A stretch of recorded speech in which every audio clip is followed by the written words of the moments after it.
Nasta'inu ala amrin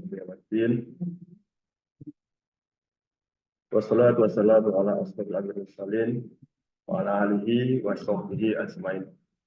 Yang saya hormati Kepala Divisi Pengabdian Mahasiswa Bapak Dr. Insinyur Haris. Yang saya hormati Bapak Ibu DPL yang bergabung pada siang hari ini, dan yang saya banggakan Mas dan Mbak, ya, rekan-rekan mahasiswa serta KKN yang alhamdulillah masih diberikan kesempatan nikmat Allah Ta'ala pada siang hari ini. Baik, sebenarnya tadi sudah cukup jelas disampaikan oleh Bapak Dr. Aris tadi, jadi saya sifatnya yang menambahkan saja ini. Kurang lebih sama dengan apa yang disampaikan ya, oleh Pak Aris. Mungkin saya mulai dari background dulu, teman-teman semua. Jadi, rangkaian webinar pengabdian masyarakat UMY itu sudah cukup lama ya. Saat ini kita sudah masuk seri yang ke-6 saat ini. Jadi kira-kira sudah sejak 6 tahun yang lalu kita mulai. Kemudian rangkaian webinar itu 1 sampai 5 itu kita masih fokus di seminar nasional. Kemudian mulai yang tahun kemarin ya, yang 2023 itu kita sudah mulai menginjak ke International Conference of Community Service, gitu ya. Jadi kita sudah mulai ke seminar internasional. Nah, di dalam conference ini yang kita singkat dengan ICCS ini ya, itu ada beberapa kegiatan, ada beberapa vokal itu dan kegiatan. Yang pertama itu kita di sana ada ICCS sendiri, itu memang kita peruntukkan bagi dosen dan masyarakat umum yang ingin mempresentasikan hasil pengabdiannya dalam acara seminar internasional. Mohon maaf Pak Novi, sedikit menyela ini di chat banyak yang bilang kalau suara Pak Novi kurang jelas. Gitu. Nggih. Mungkin saya nggak usah pakai headset. Sekarang gimana Mbak Bella? Kalau di saya jelas. Nah, Teman-teman mahasiswa, apakah suaranya sudah jelas? Suara dari Pak Novi? Jelas, aman. Jelas. jelas ya. Sudah Oke, jelas baik. Pak. Oke, mungkin headset saya bermasalah. Oke, jadi kita itu ada rangkaian seminar internasional ya, yang kita mulai sejak tahun kemarin 2023, di mana dalam kegiatan itu kita ada beberapa vokal, yaitu yang pertama adalah ICCS sendiri, ini untuk pengabdian secara umum teman-teman semua, dari Bapak Ibu dosen dan masyarakat umum. Kemudian yang kedua kita ada ICTJED, gitu ya. Kalau ICTJED lebih fokus ke pengabdian masyarakat, tetapi ada kegiatan riset di dalamnya. Nah, itu kita arahkan ke ICTJED. Kemudian yang ketiga itu ada seminar pengabdian mahasiswa yang kita singkat dengan SIBISA. Nah, SIBISA ini sebenarnya adalah rangkaian kegiatan dari webinar nasional kita yang terdahulu, yang 1 sampai 5 itu. Nah, ini kita lanjutkan untuk mahasiswa. Sehingga seperti yang tadi disampaikan oleh Bapak Kepala LPM ya, Bapak Dr. Gatot Subangkat, harapan kita adalah ketika semua mahasiswa, ketika ide brilian dari Pak Aris ya, mewajibkan semua kelompok mahasiswa KKN mulai tahun kemarin untuk ikut dalam konferensi bisa.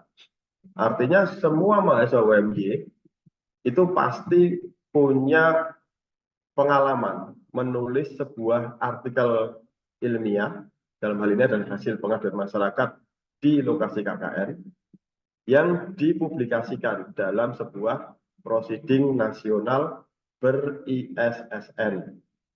Jadi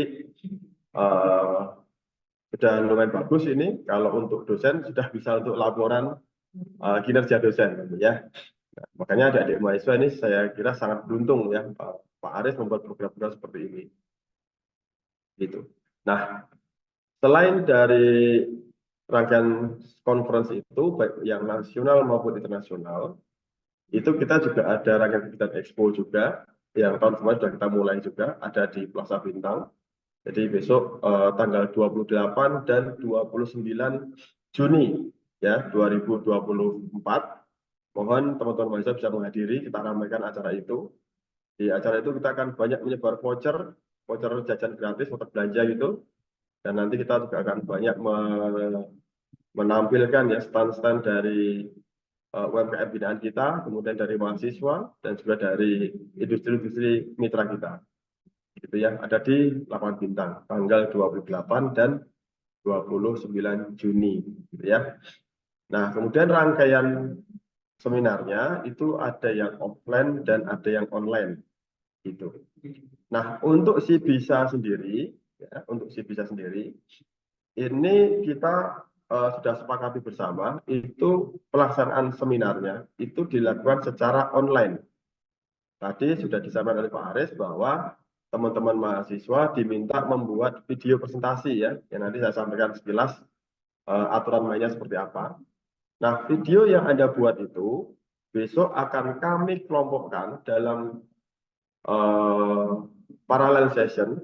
Jadi mungkin ada sekian puluh parallel session, karena peserta saya ini sangat banyak sekali nanti. Nah, tugas Anda nanti minimal satu perwakilan itu ikut di dalam parallel session itu, di kelasnya masing-masing.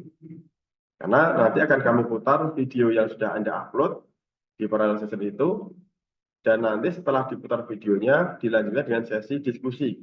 Ya, sesi tanya-jawab, seperti itu. Nah, kemudian tugas Anda sudah sampai situ aja, selesai. Ya, terus nanti ditunggu postingnya bisa terbit. Jadi teman-teman besok bisa mencari, misalnya namanya Diuta Arya Satya misalnya. Besok kalau sudah terbit itu Mas Diuta, Mas ini ya bukan Mbak ya, itu bisa Anda buka Google Scholar, Anda ketik nama Anda. Dan kalau posting ini sudah terbit, Anda ketik nama Anda, insya Allah akan muncul judul artikel yang Anda tulis di Sibisa 2024 ini. Nah, itu salah satu keuntungannya, dan ini pengalaman saya ya dengan mahasiswa kami yang saya bimbing, itu ternyata cukup membantu ketika mereka lulus dan mencari pekerjaan gitu. Karena itu bisa masuk dalam kurikulum kita ini. Gitu. Nah, untuk bagaimana tulisannya sendiri itu tadi sudah disampaikan oleh Aris ya, mengenai bagaimana latar belakang atau pendahuluannya. Intinya sama seperti yang tadi sudah disampaikan oleh Pak Aris, cuma saya tambahkan saja, sebaiknya di latar belakang atau pendahuluan itu kalau bisa mengerucut. Ya, jadi kalimat-kalimat yang Anda susun itu isinya itu mengerucut dari sesuatu yang umum, mengerucut, akhirnya di ujungnya itu apa sih yang kalian lakukan di situ, gitu loh. Ya, ini sama seperti kalau Anda menulis sebuah artikel penelitian, ujungnya itu adalah apa bedanya atau keterbaruannya apa yang Anda tulis itu. Nah, kalau di pengabdian tentunya bukan novelty ya, bukan keterbaruan, tapi lebih ke tujuannya apa dan kenapa kamu harus melakukan itu di lokasi KKN. Gitu. Sehingga tadi sudah disampaikan oleh Pak Aris, yang Anda tulis di artikel ini adalah program-program unggulan Anda. Gitu.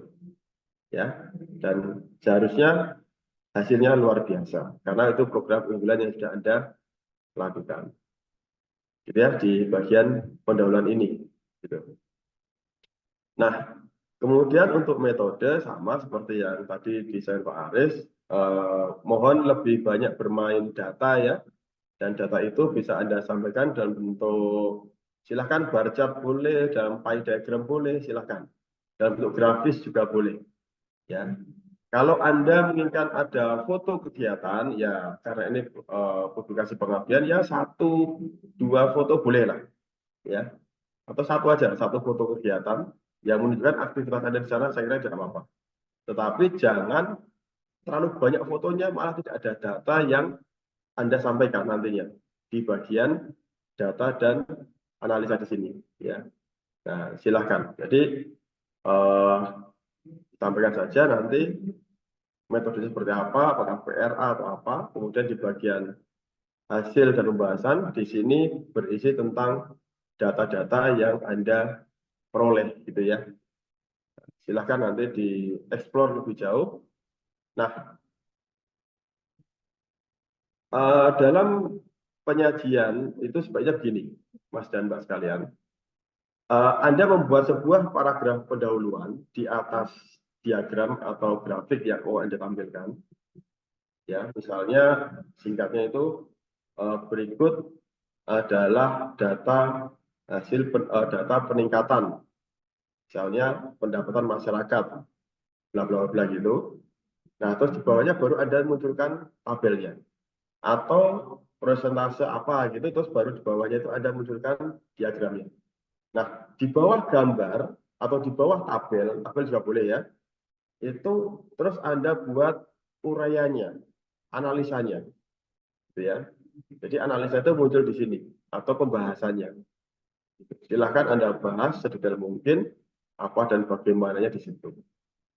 Nah, kemudian yang terakhir adalah kesimpulan, ya. Nah, bagian kesimpulan ini tentunya akan menjawab tujuan kegiatan pengabdian yang tadi sudah Anda tuliskan di pendahuluan atau di latar belakang, gitu ya. Di atas tadi sudah Anda sampaikan. Nah, ketika Anda sudah menulis 4 bagian ini, mulai dari pendahuluan, metode, data analisa, dan kesimpulan, tentunya Anda bisa menyusun abstrak. Jadi, saran saya, urutannya seperti itu. Anda menyusun dulu bagian pendahuluan, metode, data dan analisa, kemudian kesimpulan. Setelah itu, Anda baru menyusun abstrak. Nah, setelah abstraknya selesai, ya, baru Anda membuat judul. Sehingga abstrak yang Anda buat itu bisa Anda pastikan benar-benar memuat apa yang Anda tulis dalam artikel Anda. Kemudian judul yang Anda tulis, judul yang Anda pilih, itu benar-benar menggambarkan isi dari artikel yang Anda buat. Ya. Nah, banyak kejadian biasanya teman-teman itu pertama kali nulis judul dulu. Nah, ketika nulis judul, ternyata isinya nanti malah justru ada deviasinya, ada penyimpangannya. Kadang seperti itu. Jadi yang benar itu sebenarnya ya, itu yang pertama itu adalah, Anda bolehlah milih tema unggulannya apa, kemudian Anda nyusun artikel, nyusun abstrak, baru terakhir judul artikel. Nah, itu saran saya seperti itu untuk memperingan kerja Anda ya, biar Anda tidak 2 atau 3 kali bekerja, gitu teman-teman. Nah, kemudian daftar pustaka, ya tadi seperti sudah disampaikan oleh Pak Aris juga, sebaiknya ya Anda mencari referensi maksimal ya kalau bisa 5 tahun, 5 tahun terakhir. 5 tahun terakhir, namun kalau Anda terpaksa ya sampai 10 tahun pun tidak apa-apa. Ya, dan minimal Anda menggunakan 10 artikel ya dari jurnal atau proceeding nasional sebagai sumber referensi Anda. Jadi di daftar pustaka nanti minimal isinya ada 10 poin, gitu ya. Terus ketika mengetik, sekarang kan sudah banyak alat bantu ya, Anda silakan mau pakai Mendeley boleh, silakan nanti metodenya Anda pilih yang APA, ya, yang APA. Gitu. Itu untuk tambahan saya terkait dengan penulisan artikel, teman-teman. Dan saya kira Anda sudah punya data di lapangan, Anda tinggal menulis, dan saya kira tidak terlalu sulit ya. Nah, kemudian terkait dengan video yang harus Anda sampaikan, jadi besok itu acara seminar nasional kita itu akan diikuti oleh perwakilan mahasiswa dari luar UMY juga. Jadi tidak hanya mahasiswa dari UMY, teman-teman. Sangat mungkin sekali besok Anda itu satu grup parallel session dengan mahasiswa dari luar Jogja. Itu sangat mungkin sekali. Gitu ya. Dan selama ini memang antusiasme dari teman-teman dari luar Jogja itu sangat cukup bagus ya untuk acara-acara yang kita miliki. Gitu. Nah, untuk aturan video sendiri, itu yang pertama, video presentasi itu dalam format MP4 ya. Kemudian resolusi minimalnya adalah 720 pixel dengan rasio 16:9. Kemudian durasi video, ya sekali lagi durasi video, itu kurang lebih 5 menit. Ya, kurang lebih 5 menit. Ya. Kemudian audio harus clear, harus jelas. Silahkan. Saya yakin anak-anak sekarang ya, itu sangat canggih kalau dalam editing video. Dan Anda boleh menggunakan background musik, silahkan. Tetapi tolong volumenya diatur ya. Jangan sampai justru lebih terdengar daripada voice Anda. Nah ini kan jadi nggak jelas nanti Anda itu ngomong apa. Ya. Kemudian ketentuan umumnya yang pertama, karena ini adalah seminar nasional, ya seminar nasional, maka Anda harus menggunakan bahasa Indonesia. Yang pertama. Terus yang kedua, thumbnailnya di video ini harus ada judul kegiatan KKN-nya, nama anggota kelompok KKN, nama DPL, logo kampus UMY, logo Kemdikbud, logo LPM, dan logo kampus Merdeka. Ini di thumbnailnya yang pertama. Kemudian presenter menggunakan virtual background LPM UMY seperti yang kita gunakan pada hari ini. Itu TV yang kita pakai untuk besok juga seperti hari ini ya. Kemudian presenter memberikan pembuka dengan memperkenalkan diri, menyampaikan judul kegiatan KKN dan lokasi KKN-nya. Dan slide yang Anda sampaikan itu tidak boleh lebih dari 7 slide. Dan wajah presenter harus muncul pada setiap slide. Silahkan dengan cara bagaimana agar terlihat menarik ya. Karena kalau kita rekam menggunakan laptop secara langsung kadang-kadang kurang menarik karena gambar kita terlalu kecil kadang-kadang kalau dengan apa itu dengan PowerPoint kadang-kadang kurang menarik. Nah silahkan Anda buat yang bagus seperti apa ya biar suasananya kelihatan lebih hidup gitu. Kemudian video dokumentasi KKN itu bisa Anda masukkan. Jadi selain Anda memaparkan data-data yang Anda peroleh, yang Anda kolek selama kegiatan pengabdian di lokasi KKN, Anda juga boleh menampilkan video kegiatan. Ya, tapi nggak boleh lebih dari 30 detik, gitu ya. Silahkan. Jadi tujuannya apa? Kok ini harus kita munculkan? Itu agar audiens kita di ruang parallel session itu mereka punya gambaran. Oh seperti itu tuh di lokasi KKN-nya ternyata. Gitu. Ya. Kemudian presenter memberikan penutup dengan memberikan ucapan terima kasih kepada Allah Ta'ala dan berbagai pihak, terutama Universitas Muhammadiyah Yogyakarta, LPM UMY atas dukungan selama KKN dilaksanakan. Kemudian di akhir video, jangan lupa Anda dengan lantang, dengan tegas dan penuh semangat menyampaikan tagline-nya LPM, yaitu apa? UMY ada, masyarakat berdaya. Nah, itu harus gagah ya, jangan lemes ya. Nah, harus lantang dan tegas suaranya. Itu kira-kira jadi apa yang kalian sampaikan ya Anda menyampaikan artikel Anda. Artinya Anda mulai dari pendahuluan, Anda sampaikan latar belakangnya apa, kemudian metodenya seperti apa, hasil data seperti apa Anda sampaikan, dianalisa, dan sampaikan kesimpulannya. Nah, selanjutnya ini adalah contoh video dari ICCS tahun kemarin yang bisa Anda cermati. Ini sebagai contoh aja ya. Mohon bantuannya Mbak Wisnu untuk bisa diputarkan.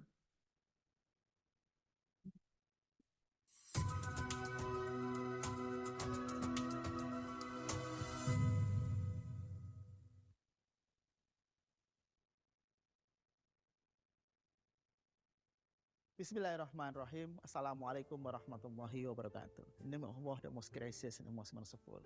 So today, we'd like to share with you our latest finding for under the Society Empowering Programs, and entitled about analysis switching behavior among the migrant workers in Malaysia by using the push-pull mooring theory. And this one conducted by myself and my colleague from University Malaya, and also by my colleague from University Muhammad Jakarta. So the next one, this will be divided into 5 parts, yeah, introductions, review, methodology, object discussion, and also conclusions. So next one, you see that the Indonesian workers is majority located in Malaysia.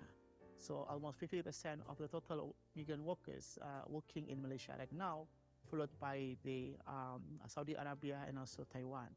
And I think it is because of the salary that given by the Malaysia is quite high. You can see from the figures that the Malaysia give the salary quite high, yeah, compared to the countries. And also in terms of the remittance as well, you can see that the remittance coming to Indonesia is quite high. However, the problem is somehow the migrant workers is not able to manage the fund, yeah.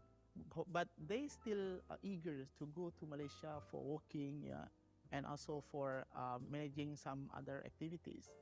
So therefore, the study aims to analyze what factors actually that make the migrant workers eager to go to Malaysia, even though they see that something not yet ideal coming in their life.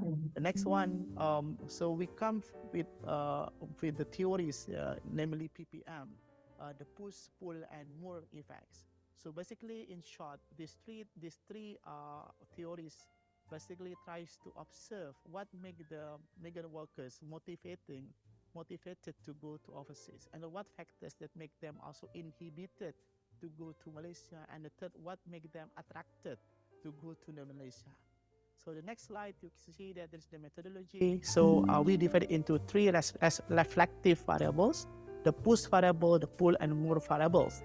And under push variable, you can see there is a service quality, price, and agency problems. And under the mooring effect here, inertia, cost change, also the access of information. And under pull effect here, higher benefit, agency, and procedures. So these 3 items become part and parcel that will promote the switching behavior among the migrant workers to go to Malaysia. So the next slide. So here is the result and discussion, by the way. So from this table, we can see that all the variables reflects different coefficients. So in terms of the PPM theory, we can see that only push effect here that has the significant impact to the switching behavior. So it does mean that the migrant workers that go to Malaysia might dominantly factored by the push effect. They are pushed by the environment, by society, and by the conditions to go outside. Yeah, compared to the moor and also the pull effects. And also it makes sense given that the people of Indonesia seems to be in terms of the salary is quite low, and also some of them become the backbone of the families, and then they have indebtedness perhaps, yeah, and also they maybe want to get experience or working overseas. So this one are of the factors why the push effect here becomes significant. So the last one is so the main finding of this one is what make actually the migrant workers of Indonesia came to Malaysia as the workers. So we see from the perspective of PPM theory here, the push effect, that the main factors. It means that the people that go to Malaysia here is mainly because of they feel that in Indonesia they are quite not good, yeah, in terms of economics, in terms of society. So they want to get more better quality of life by going to overseas. I think that's all from our side. Thank you so much from LPM UMY for the continued support so that this program has successfully done. Wassalamualaikum warahmatullahi wabarakatuh.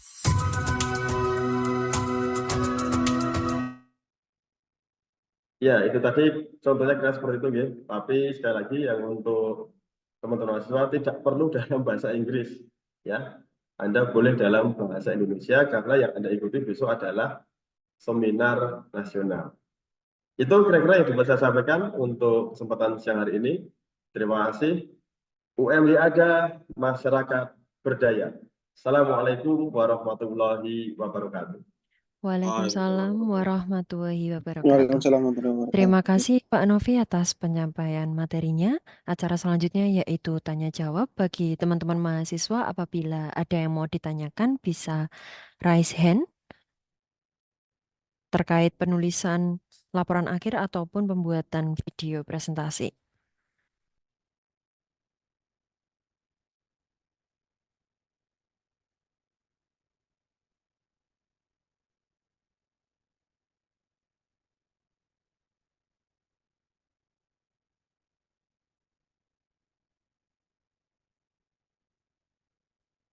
Bagi teman-teman sekalian, saya ulangi lagi. Sekarang kita memasuki sesi tanya jawab. Apabila dari kalian ada yang mau ditanyakan terkait penulisan laporan akhir ataupun pembuatan video presentasi, bisa raise hand. Oke, Wahyu bisa on mic. Ya, terima kasih atas waktunya. Ini saya bertanya tentang video presentasi tadi karena dibatasin waktunya 5 menit dan mungkin saya tadi tidak terdengar dengan jelas. Apakah untuk presentasi ini hanya untuk apa ya? Yang berbicara hanya perwakilan saja kah atau siapa, dan untuk program apa ya? Untuk yang dipresentasikan ini kan dari naskah publikasinya. Nah, itu jadi kita eh, presentasinya seperti apa gitu. Dari karena kan 7 slide saja untuk maksimal slide-nya.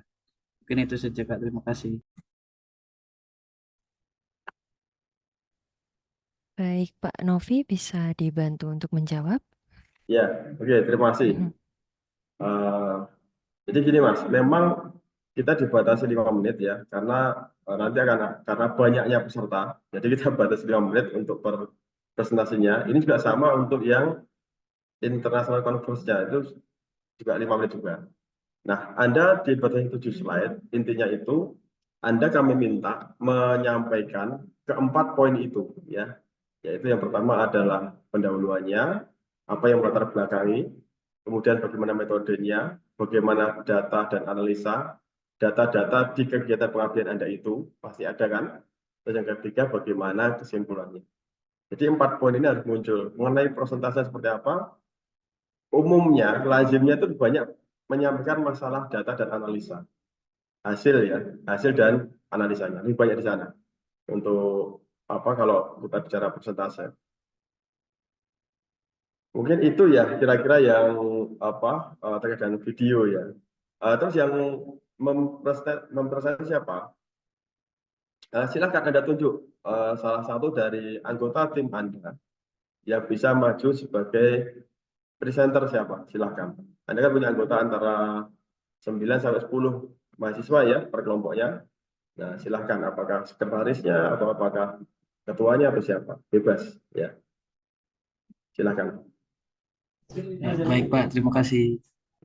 Oke, Mas Wahyu. Di sini di chat ada yang bertanya dari Mia Tristina, izin bertanya, berarti link video yang diupload di SIM KKN itu video presentasi ini ya Kak, bukan link after movie. Saya bantu jawab. Untuk yang di SIM KKN itu tetap link after movie. Nanti untuk video presentasi akan diberikan form baru dari kita. Gitu ya teman-teman. Saya ulangi lagi, untuk yang di SIM KKN nanti tetap dikumpulkan itu link after movie. Untuk yang link video presentasi nanti akan kita berikan form baru. Gitu. Ya, untuk itu yang di Bemjat itu sudah ada itu untuk tanggal seminarnya ya. Itu sudah ada tanggalnya Mbak siapa? Sintowati. Itu tanggal 28 dan 29 Juni 2024. Besok kita juga ada sitor. Silakan kalau Anda mau ikut sitor ya. Kemudian apalagi ini presenter satu, ya benar satu aja. Kemudian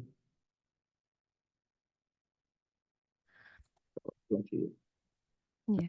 Untuk template dan wallpaper itu bisa dilihat di SIM KKN ya, di download berkas itu sudah kita sediakan di sana. Kemudian untuk deadline video presentasi, tadi sudah disiapkan Pak Aris ya. Jadi video presentasi ini sebagai pengganti responsi. Jadi semakin cepat teman-teman membuat video presentasi, itu artinya Anda semakin cepat responsi KKN Anda, dan nanti semakin cepat juga nilaimu keluaran gitu. Ya, silakan. Apalagi ini?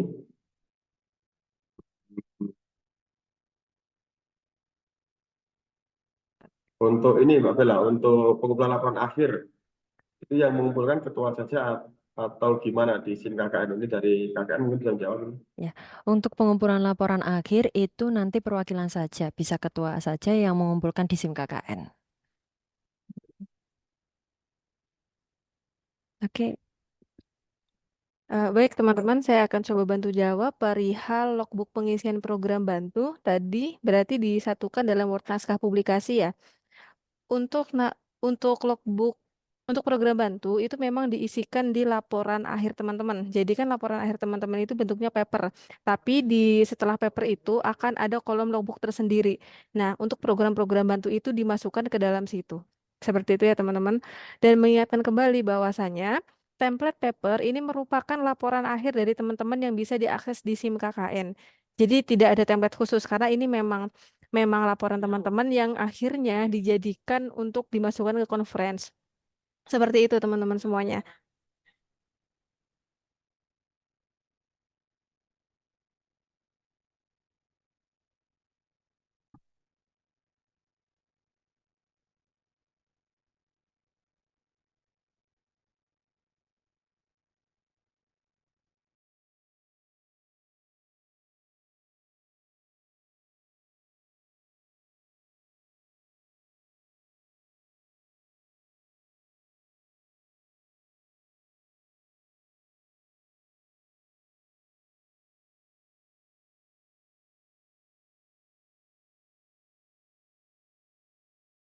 Presenter satu saja Mas, silahkan yang mewakili. Baik, buat pertanyaan perihal sudah terlanjur upload dalam bentuk PDF itu bagaimana? Silakan dikomunikasikan ke admin, nomor admin, kelompok berapa atau atas nama siapa. Nanti kita akan hapus dulu. Setelah itu teman-teman bisa upload kembali dengan format yang Word ya.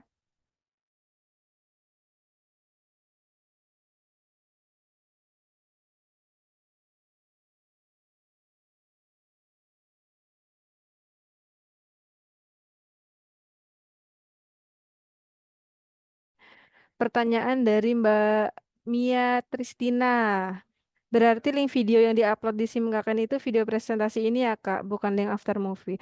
Oke, Mbak Mia, bahwasanya untuk di SIM KKN itu adalah link video after movie, di mana itu link YouTube-nya teman-teman ya, yang berisi after movie dari teman-teman semuanya. Kemudian untuk video presentasi ini, karena bersifatnya ini responsi sebenarnya, teman-teman nanti akan diberikan link khusus untuk mengupload di Google Drive.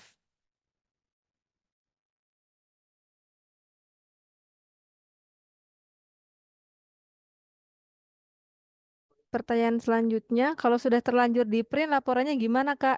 Tidak jadi masalah. Ya, justru memang teman-teman juga perlu memhardfilekan laporan tersebut. Siapa tahu dari desa teman-teman itu memang membutuhkan, jadi itu bisa diberikan kepada pihak desa.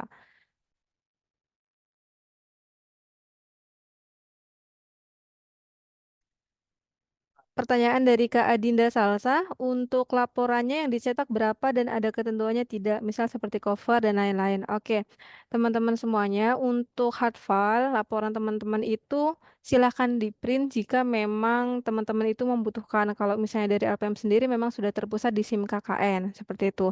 Cuman untuk permintaan tanda tangan halaman pengesahan, itu alangkah lebih baiknya juga memang sudah tersusun rapi di satu laporan, jadi mungkin bisa print satu satu laporan untuk LPM dan ketentuannya sendiri nanti bisa ini ya teman-teman bisa lihat di Instagram KKN UMY, nanti di sana kita akan menyampaikan bagaimana sih format print laporan KKN.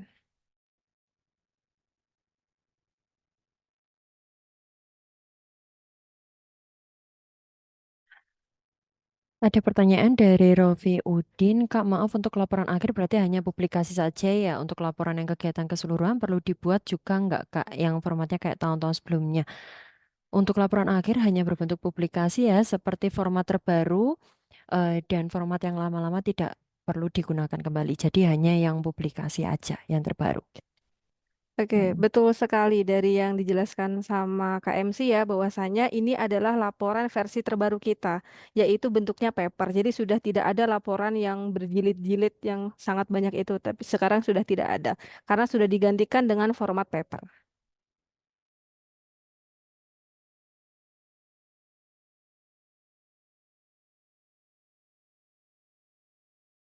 Pertanyaan terakhir dari Mas Dava Royhan, untuk video presentasi ini apakah bisa dalam bentuk Zoom, sekelompok dan di-record saja atau tidak bisa harus seperti dicontohkan tadi.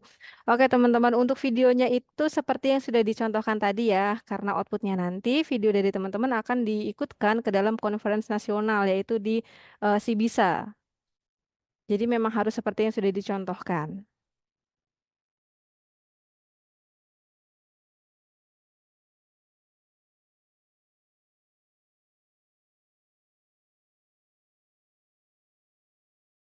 Selanjutnya dari Kak Putri ya, yang menanyakan soal harus sesuai format ya laporannya. Ya, tentu sekali. Jadi memang teman-teman harus menyesuaikan formatnya, termasuk jumlah kata. Dari misalnya jumlahnya 2000 ya harus 2000 kata, seperti itu. Memang sesuai format saja teman-teman. Tidak perlu untuk laporan akhir ini teman-teman tidak perlu berkreasi terlalu banyak, jadi silahkan sesuaikan dengan format saja.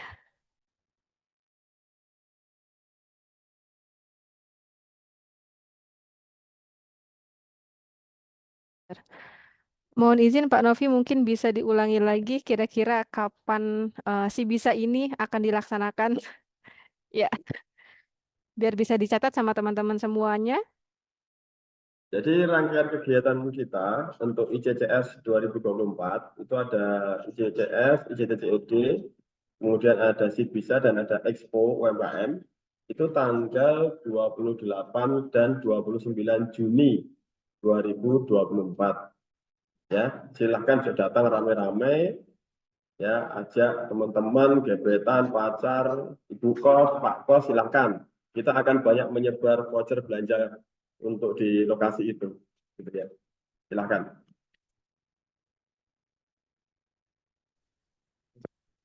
Saja pertanyaan yang terakhir ya, bagaimana kalau kita sudah terlanjur mencetak laporan dengan format yang lama? Tentu saja jawabannya teman-teman harus mencetak lagi dengan format yang baru dan menyusun kembali laporannya walaupun sudah disusun. Karena itu adalah keteledoran dari teman-teman. Kita sudah sampaikan bahwasanya laporan akhir yang terbaru memang sudah ada di SIM KKN dan itu formatnya paper, bukan lagi format lama. Jadi bisa diulangi lagi ya teman-teman semuanya ya. Saya kira sudah cukup jelas. Silahkan Mbak MC. Oke. Baik, sesi tanya jawab kita tutup ya teman-teman. Sebelum kita tutup acara pada hari ini, saya memohon untuk teman-teman semua bisa on cam untuk foto dokumentasi.